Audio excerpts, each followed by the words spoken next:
आपका अगला प्रश्न है, किस अवस्था के कण सबसे अधिक गतिशील होते हैं? तो यहाँ पर देखिए आपका आंसर है गैस। तो गैस के जो कण हैं वो सबसे अधिक गतिशील होते हैं। किस अवस्था के कण सबसे अधिक गतिशील होते हैं? गैसीय अवस्था के कण सबसे अधिक गतिशील होते हैं, क्योंकि आपने देखा होगा आप अगरबत्ती कमरे में लगाते हैं, दूसरे कमरे तक उसकी सुगंध पहुंच जाती है। आप सेंट इत्र लगा कर जाते हैं, पूरे कमरे में सेंट की खुशबू पहुंच जाती है। तो क्योंकि गैस के कण जो हैं बहुत गतिशील होते हैं। बर्फ को गर्म करके जल में बदला जाता है, यह कौन सी प्रक्रिया है? देखिए यहाँ पर आप, बर्फ जल में कब बदलती है? जब बर्फ गलती है। तो इसका उत्तर क्या है? सी। शायद आपको समझ में आ गया है। अगला प्रश्न है कि जल के गैसीय अवस्था को क्या कहते हैं? माने पानी है, जैसे अभी बादल हैं, बादल उड़ रहे हैं, यह तो आखिर पर पहले पानी थे। तो जल यदि गैसीय अवस्था में है तो इसको कहते हैं हम बाष्प। क्या कहते हैं? बाष्प। जल यदि गैसीय अवस्था में है तो इसे कहते हैं बाष्प। आपका 6वें नंबर का प्रश्न है कि बाष्पीकरण की दर को कौन सा कारक प्रभावित नहीं करता है? देखिए, यदि आप कपड़े फैला देते हैं, उसका क्षेत्रफल बढ़ा देते हैं तो कपड़े जल्दी सूख जाते हैं, क्योंकि बाष्पीकरण हो जाता है। यदि आपने कपड़े जो हैं, देखिए यहाँ पर, और ऐसी जगह टांगे हैं जहाँ पर प्रकाश ज़्यादा आ रहा है, तापमान ज़्यादा है, तो कपड़े जल्दी सूख जाते हैं। आपने कपड़े वहाँ टांगे हैं जहाँ हवा तेज़ चल रही है, तो कपड़े जल्दी सूख जाते हैं, क्योंकि बाष्पीकरण हो जाता है। अब कपड़े हरे हैं, पीले हैं, अलग अलग कलर के हैं, आपने कहा कि कोई कपड़ा जल्दी सूख गया, कोई कपड़ा देर में सूख, ऐसा तो होता नहीं है। तो यह जो रंग है ये प्रभावित नहीं करता है बाष्पीकरण में। ठीक है, आशा करते हैं आपको ये सभी आंसर समझ में आ रहे होंगे।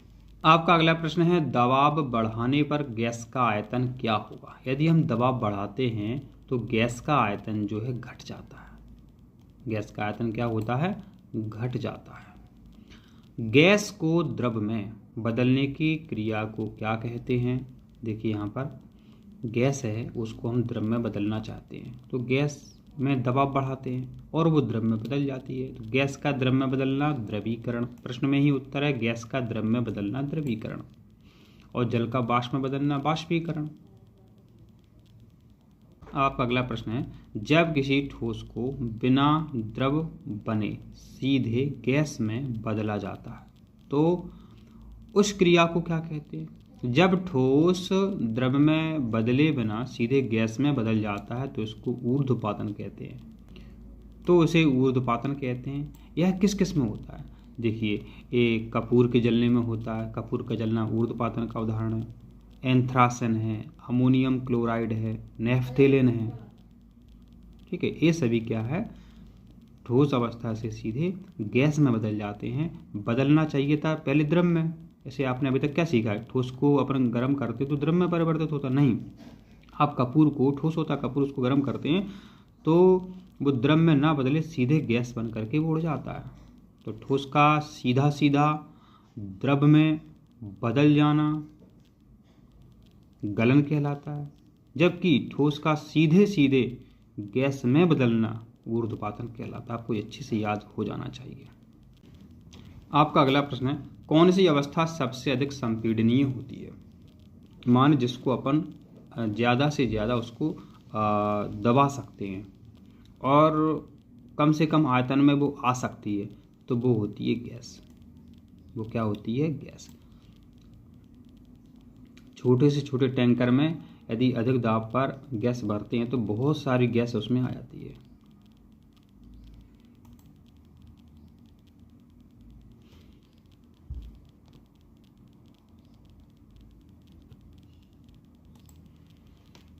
आपका अगला प्रश्न है, किस क्रिया में गैस सीधे ठोस में परिवर्तित हो जाती है? अब देखिए यहाँ पर गैस का ठोस में परिवर्तन क्या कहलाता है?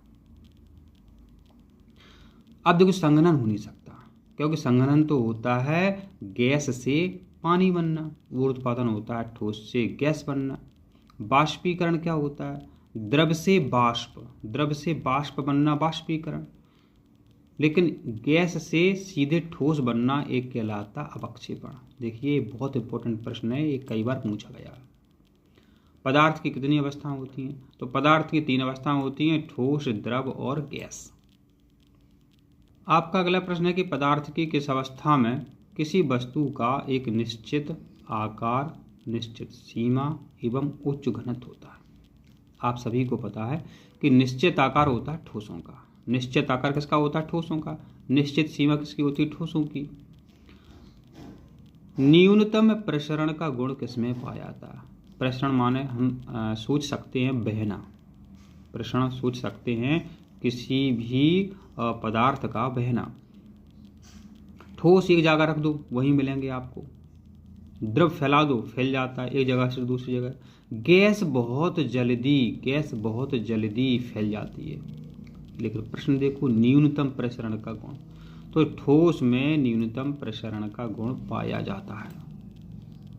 इसको ऐसे समझ सकते हो कि कोई पाउडर लगा करके आया है, कोई सेंट लगा करके आया है, तो पाउडर की खुशबू देर में पहुंचती है क्योंकि पाउडर ठोस है, और जो सेंट लगा करके आया उसकी खुशबू बहुत जल्दी पहुंचती है। तो न्यूनतम प्रसरण गुण किस में होगा? ठोस में होगा।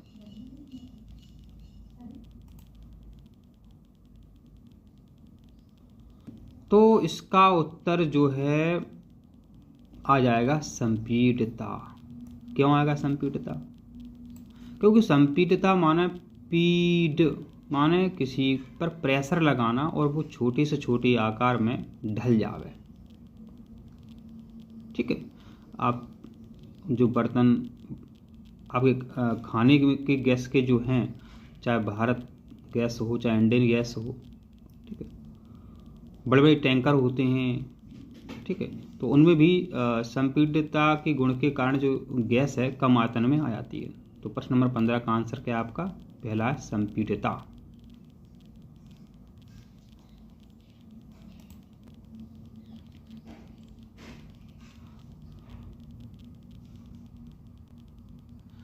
अब देखिए आपके यहाँ जो रिक्त स्थान है इन्हें हम देख लेते हैं, तो समझिए यहाँ पे आप, द्रव का वाष्प में बदलना वाष्पीकरण कहलाता है। वाष्प में बदलना वाष्पीकरण। अब देखिए यहाँ पर गैस का द्रव में बदलना, ये कहलाता है आपका संघनन। इसको ऐसे समझो, गैस माने बादल बरस रहे हैं पानी में, पानी क्या है? द्रव है, ठीक है, तो ये कहलाता है संघनन। संघनन। जल का क्वथनांक डिग्री सेल्सियस में होता है, तो जल जो है, पानी जो है, इसका क्वथनांक 100 डिग्री सेल्सियस होता है। जब किसी पदार्थ को बिना द्रव बने, माने बिना द्रव बने सीधे गैस में बदला जाता है, तो इसे समझो यार, कोई पदार्थ है द्रव में नहीं, वो सीधे गैस में बदल जाता है, तो इसे कहते हैं ऊर्ध्वपातन। वेरी इंपॉर्टेंट है, 2 नंबर में भी आता है, विकल्प में भी आता है, तो ये देख सकते हैं ऊर्ध्वपातन। जब ठोस पदार्थ सीधे गैस में बदल जाता है तो इसे ऊर्ध्वपातन कहते हैं। देखिए यहाँ पर एक गलत बोलेगा क्या? हाँ सही तो बोले। अब कितना इंपॉर्टेंट है, कई बार पूछा गया, वेरी मोस्ट वेरी इंपॉर्टेंट। देखो मेरे बच्चों, इसको रट लो। ये देखिए एक अब अगला देखिए यहाँ पर, आप भ्रमित मत होना। गैस से ठोस में, वो था ठोस से गैस, यहाँ है गैस से ठोस में सीधे परिवर्तन को कहते हैं अवक्षेपण। अवक्षेपण, ठीक है, निक्षेपण भी आप लिख सकते हैं, अवक्षेपण भी लिख सकते हैं। द्रव में आपसी आकर्षण बल, जो द्रव होते हैं उनमें आपसी आकर्षण बल समझें। द्रव में आपसी आकर्षण बल होता है, यहाँ इन्होंने शायद नाम पूछा है, तो द्रव में आपसी आकर्षण बल होता है ससंजक बल। या तो ससंजक बल लिख दो या लिख दो अंतर आणविक आकर्षण बल, ठीक है, ससंजक बल होता है या अंतर आणविक आकर्षण बल होता है। अगला प्रश्न है कि ठोस को कार्बन डाइऑक्साइड, अच्छा, ठोस कार्बन डाइऑक्साइड को इस नाम से भी जाना जाता है। तो किस नाम से जाना जाता है? शुष्क बर्फ। जो ठोस CO2 होती है उसको शुष्क बर्फ नाम से भी जाना जाता है।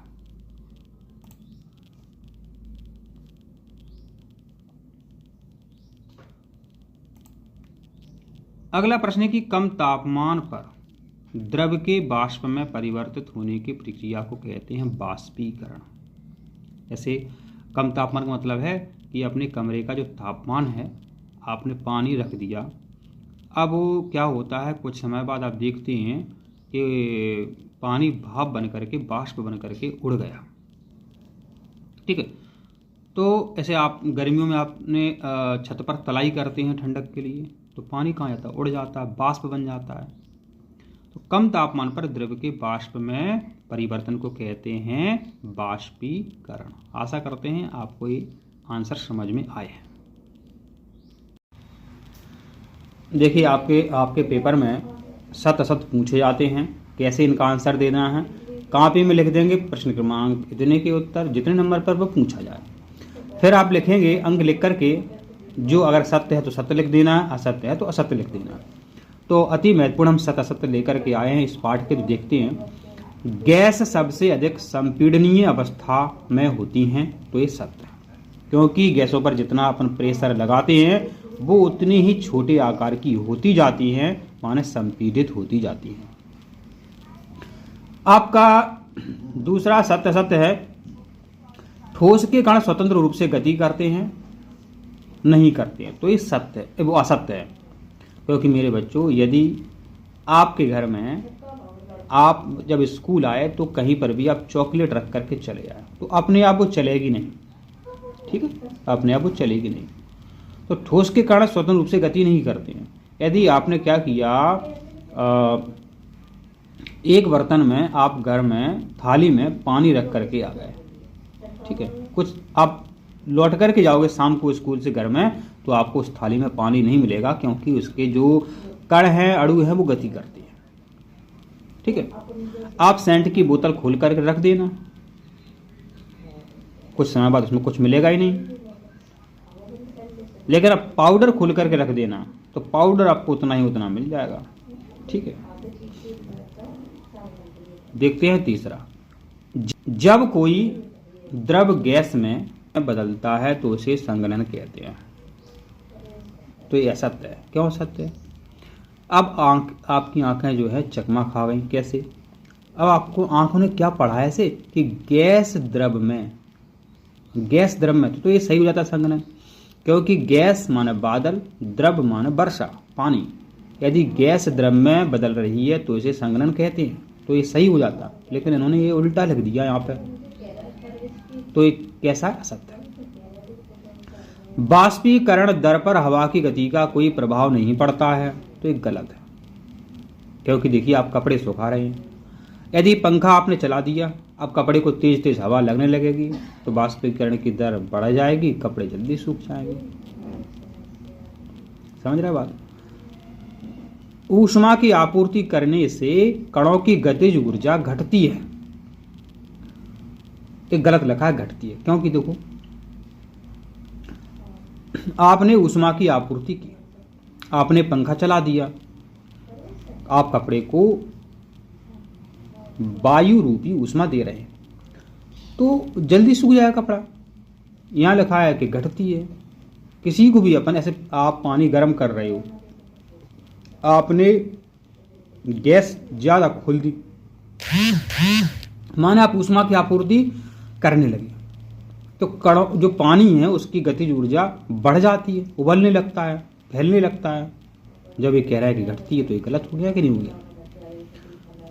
बर्फ से जल बनने की क्रिया को गलन कहते हैं। तो अभी अपन ने समझा नहीं था कि बर्फ है, बर्फ गल रही है, अपने कहते हैं ये बर्फ को फ्रिज में रख दो, नहीं गल जाएगी, माने बर्फ से पानी बन रहा है। तो बर्फ से पानी बनना, बर्फ से जल बनना कहलाता है गलन। ठीक है, तो आप ये समझ गए अच्छे से। अब देखिए आपका 7वें नंबर का सत्य सत्य है, गैसों का ना तो निश्चित आकार होता है और ना ही निश्चित आयतन होता है, तो ये आपका सत्य हो गया। जल का गलनांक 100 डिग्री सेल्सियस होता है। आपने जैसा ही देखा और तुरंत लिख दिया कॉपी में सत्य। अरे भाई साहब बच्चे, इसको आप ध्यान से तो पढ़ो। कैसे? कि यह लिखा है जल का गलनांक, क्वथनांक नहीं लिखा है, क्योंकि जल का क्वथनांक 100 डिग्री सेल्सियस होता है, यहाँ गलनांक लिखा है। तो जल का जो गलनांक होता है वो होता है 0 डिग्री सेल्सियस। जल का जो गलनांक होता है वो होता है 0 डिग्री सेल्सियस।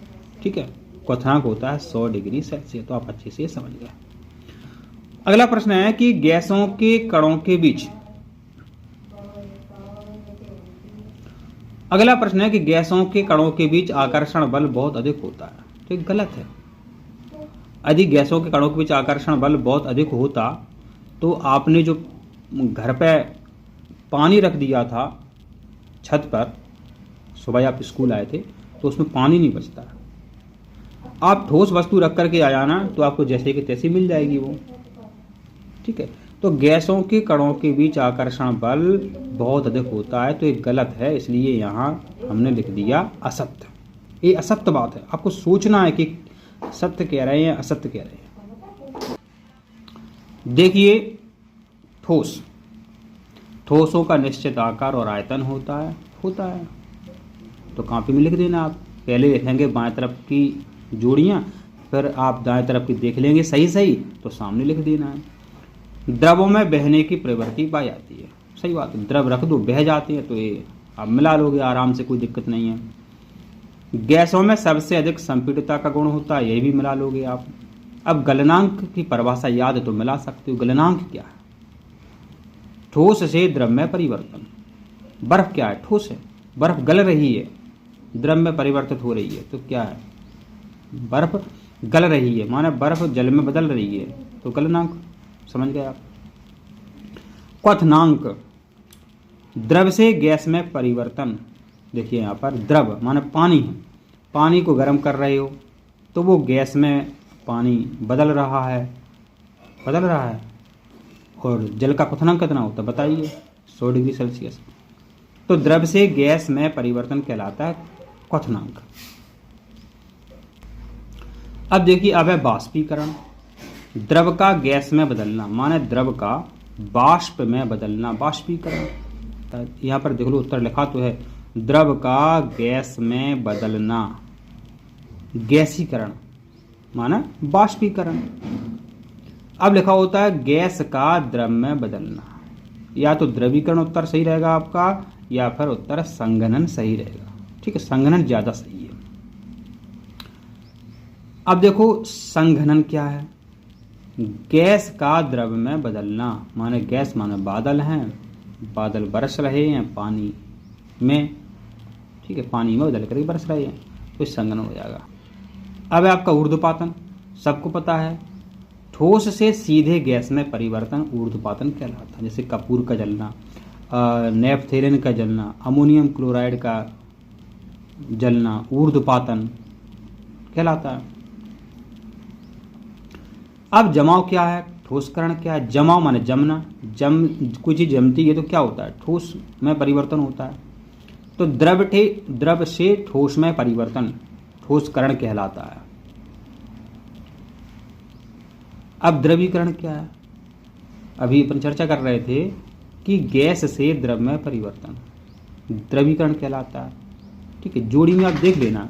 ठीक है, यदि द्रवीकरण नहीं लिखा है तो संघनन लिखा होगा, ये देख लेना आप। तो इसका उत्तर क्या है? द्रवीकरण, एक गैस से द्रव में परिवर्तन।